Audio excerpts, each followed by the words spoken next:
धर्म परिवर्तन करने से एक बच्ची के दिमाग पे बुरा असर पड़ा है। उसका बुरा असर इतना बढ़ गया कि उसको सुसाइड करना पड़ा। ये सुसाइड बहुत ही निंदनीय था, पर उस लड़की को सुसाइड तक पहुंचाने वाले जो उसके आरोपी थे उनको सज़ा मिलनी ही चाहिए, उनको ज़रूर सज़ा मिलनी चाहिए। और धर्म परिवर्तन इतनी बुरी बात है कि हमारे देश में आज ये बहुत बड़ा रूप ले चुकी है। हमारे कॉन्स्टिट्यूशन में, संविधान में अगर मैं बात करूं, इस तरह के बहुत कानून जो है वो बनाए गए हैं धर्म परिवर्तन को भी लेकर, लेकिन कहीं ना कहीं जब यहाँ पर घटाएं छाती हैं या लोगों से फोर्सफुली कन्वर्जन करवाया जाता है, और आपने देखा कि तमिलनाडु से ये जो घटना है ये शुरू हुई थी और इसके बाद आपने देखा कि इसने क्या रुख लिया। क्या नाम है आपका? श्रेया कुमारी। श्रेया, सबसे पहले मैं आपको बता दूं, श्रेया के हाथ में एक प्ले कार्ड है जिस पर लिखा है जस्टिस फॉर लवन्या।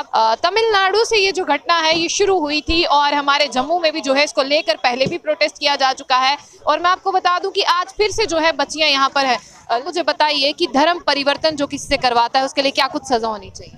उसके लिए बहुत कड़ी सजा होनी चाहिए, उनको फांसी तक पहुंचाना चाहिए, क्योंकि ऐसे धर्म परिवर्तन करने से एक बच्ची के दिमाग पे बुरा असर पड़ा है। उसका बुरा असर इतना बढ़ गया कि उसको सुसाइड करना पड़ा। ये सुसाइड बहुत ही निंदनीय था, पर उस लड़की को सुसाइड तक पहुंचाने वाले जो उसके आरोपी थे उनको सज़ा मिलनी ही चाहिए, उनको ज़रूर सज़ा मिलनी चाहिए। और धर्म परिवर्तन इतनी बुरी बात है कि हमारे देश में आज ये बहुत बड़ा रूप ले चुकी है। हम भी मानते हैं, हमने भी अभी कहा कि हमारे देश की ये विडंबना रही है कि लोग जो है कानूनों की मांग करते हैं, पर शायद कानून है भी लेकिन पब्लिक डोमेन में नहीं है, लोगों को पता नहीं चलता कि इसका रिजल्ट जो है वो क्या आया है। आप बताइए कि अगर आपके साथ कुछ ऐसा होता, कितनी मानसिकता उत्पीड़ना होती है आपको? बहुत ज़्यादा मानसिकता उत्पीड़ना होती, क्योंकि ये बहुत बड़ा एक प्रेशर है जो एक बच्चे के दिमाग में डाला गया है। ये इतना बड़ा प्रेशर है कि बच्चा उसको सह नहीं पाया, और शायद मैं भी होती तो नहीं सह पाती, पर मैं कानून तक ज़रूर गुहारी लगाती कि उस बच्ची को मिलना चाहिए, उसको जस्टिस मिलना चाहिए। उसको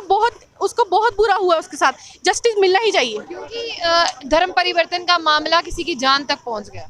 जी बिल्कुल, धर्म परिवर्तन इतना बढ़ गया है कि वो किसी की जान ले चुका है। एक 17 साल की बच्ची की जान ले चुका है, जो बेचारी अभी सोचती होगी मैं कॉलेज जाऊंगी, मैं कॉलेज में पढ़ूंगी, उसके पहले ही उसके सपनों को मार दिया गया, उसको इतना बुरा बना दिया गया कि उसके धर्म परिवर्तन उसका करा दिया गया। तब उसने नहीं किया तो उसको सज़ा दी गई। उसको सज़ा क्या मिली कि उसने खुद सुसाइड कर लिया इतने प्रेशर में आके। लेकिन आप जिस तरह से आज आप प्रोटेस्ट कर रहे हैं, आप कहीं ना कहीं उस जान से जो है सेटिस्फाइड नहीं है जो वहाँ पर हुई? नहीं, बिल्कुल नहीं।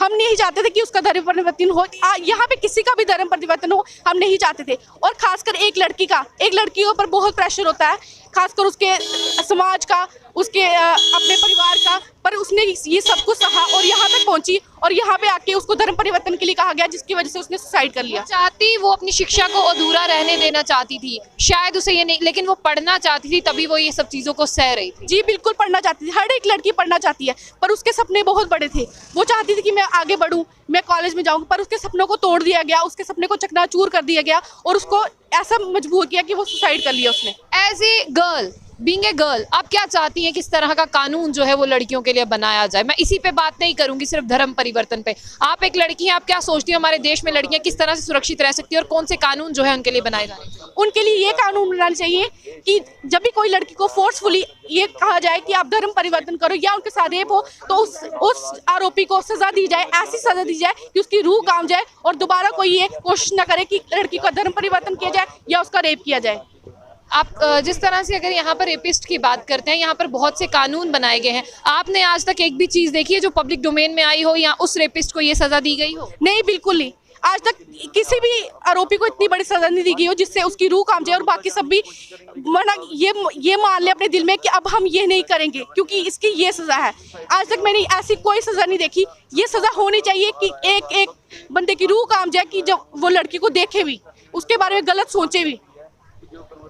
बिल्कुल, ये जो मेरे साथ हैं ये हमारी ही बेटी है, और गुस्सा बिल्कुल आता है जब आपकी बात सुनी नहीं जाती, जब आपके साथ कोई ऐसा हादसा होता है, या आप बीइंग ए गर्ल, अगर लड़की के साथ कुछ होगा तो लड़की आवाज़ नहीं उठाएगी तो कौन आवाज़ उठाएगा? बिल्कुल, इतना रोष है इनमें भी, और चाहिए कि इतने सख्त कानून बनाए जाएं कि जो पब्लिक डोमेन में आए कि इसका रिजल्ट ये था और इस करने वाले को ये सज़ा हुई, तभी हमारा देश बदलेगा, तभी हमारे देश की सोच बदलेगी, और तभी हमारे देश की जो जनरेशन है वो आगे बढ़ेगी। और ये पुतला जो है वो इस तरह से जलाया गया, ये उन सोच का पुतला है जिन्होंने आज तक उस बेटी को जो है वो इंसाफ नहीं दिया।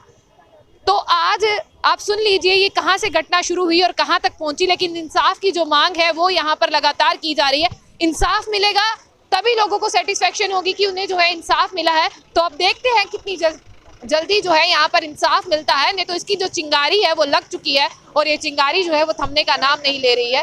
तो देखते हैं कितनी जल्दी इंसाफ की जो है वो बात निकलकर पब्लिक डोमेन में आती है। तो ऐसी और भी अपडेट्स के लिए देखते रहिए जम्मू बुलेटिन। आशिया खान से, अल्लाह हाफिज।